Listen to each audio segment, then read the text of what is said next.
Let's talk about RFID, radio frequency identification. Now, I have this card reader here. It's an MFRC22, and I got that at AliExpress. It was $1.40 shipped, and I tied it into the Arduino Nano. Okay.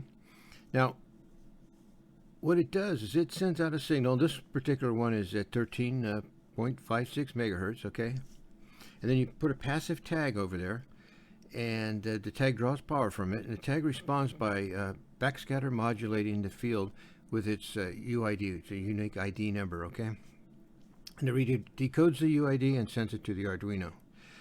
Now, this UID number, okay, and this particular one can read contactless MyFair cards, okay, and 4, 7, or 10 bytes, of UID. So a 7-byte, I'm going to read a 7-byte number card, and 7-byte UID has 7 bytes. Each byte is 2 hex digits, and it goes from 00 to FF, and there's 7 of those in a row, okay?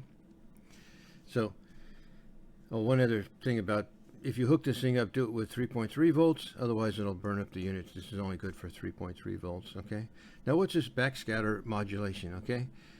All it does is this thing's antenna, call that the reader. Its antenna sends out your 23 or your 13 megahertz, okay? And then the tag has an antenna in it, and all you're doing with that antenna and the tag is shorting it out, okay?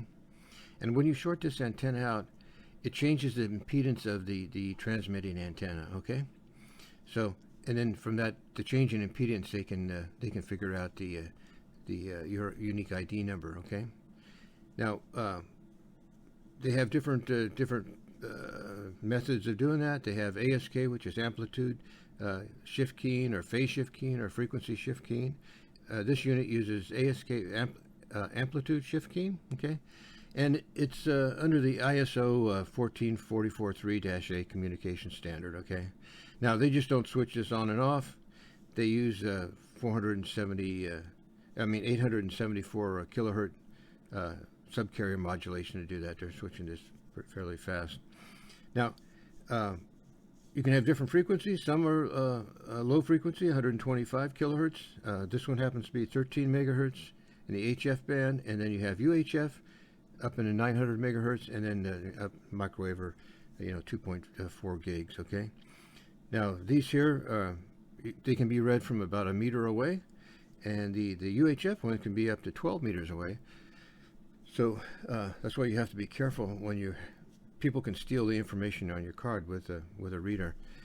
This one's very weak, but they have more powerful readers. They can do better than that. Okay. So what we're going to do is so what in the code, Arduino code, I've got it here.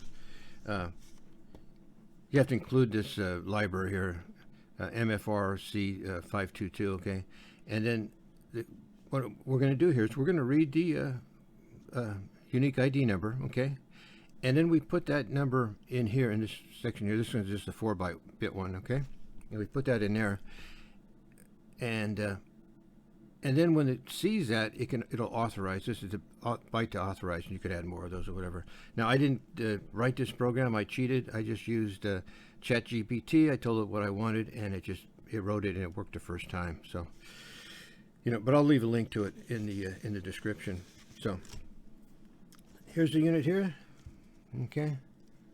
And I've got now you got to keep your cards in a protective case, because, like I said, people can read them.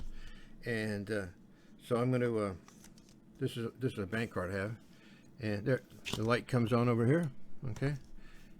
So, and I can use that to open up a door, or, turn a light on, whatever I want to do, okay?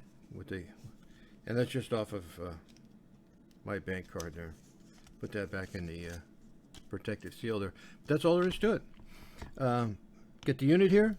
Like I say, they're only $1.40, and the Arduino, and yeah, you don't need the power supply and all that. You can just put the 5 volts, in there if you want. But yeah, it works good.